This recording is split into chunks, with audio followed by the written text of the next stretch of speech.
Hey yo, what's going on everyone? Vortex here. So today we have a tutorial for a pretty simple bamboo farm that I came up with.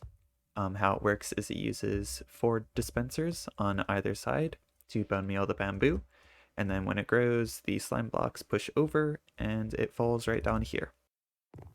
It does produce quite a large amount of items per hour, so my thoughts on the collection system is that you just stand here for a little bit to get however much bamboo you want.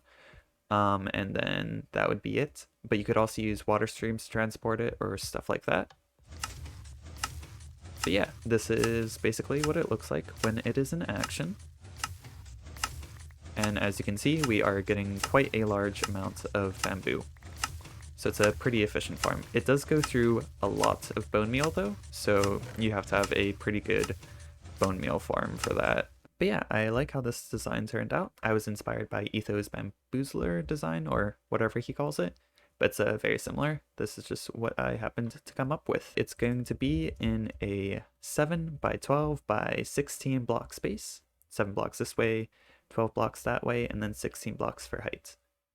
So let's get right into this tutorial. I do recommend having feather falling boots for this, at least the way I'm going to be building it, or you could just do scaffolding or whatever.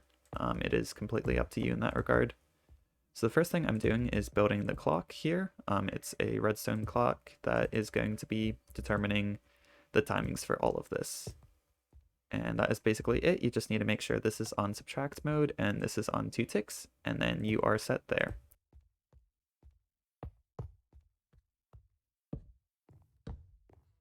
These only need to be on 1 tick, that's fine. These are going to be powering the dispensers. So let's get those hooked up.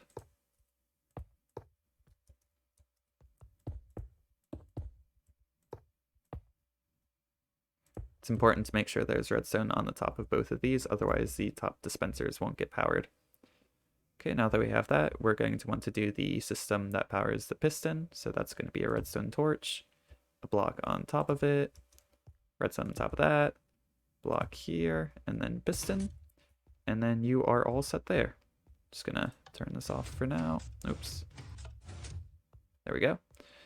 All right, so now we're going to do the rest of it, which is not too complicated.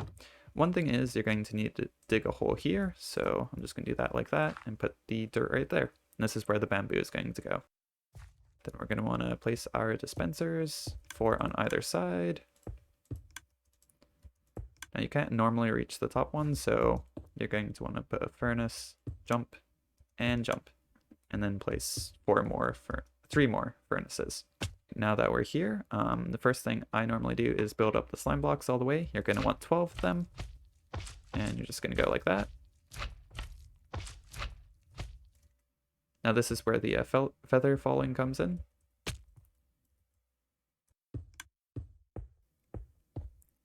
And now you're going to want to build up the rest of the way with furnaces or any kind of immovable block. It doesn't really matter too much as long as it's immovable, and furnaces fit that description.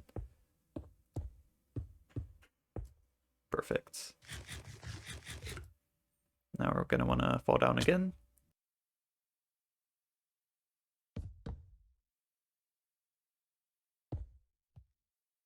Yes, you're going to want to make sure the glass is placed 3 up above the ground. That way there's this area that you can walk in through to collect the items.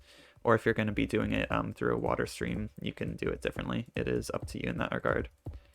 And then the rest is just going to be glass all the way up to the very top of the farm. It doesn't need to be glass. It can be any kind of object. I just think glass looks better because you can see what is going on. And then last but not least, we have the hoppers to put in. So you want to make sure they're facing the droppers, and then you're going to have one facing the hopper, just like that. This is because the farm uses quite a lot of bone meal, so just one hopper going down isn't enough to keep these filled up completely, so you want 2.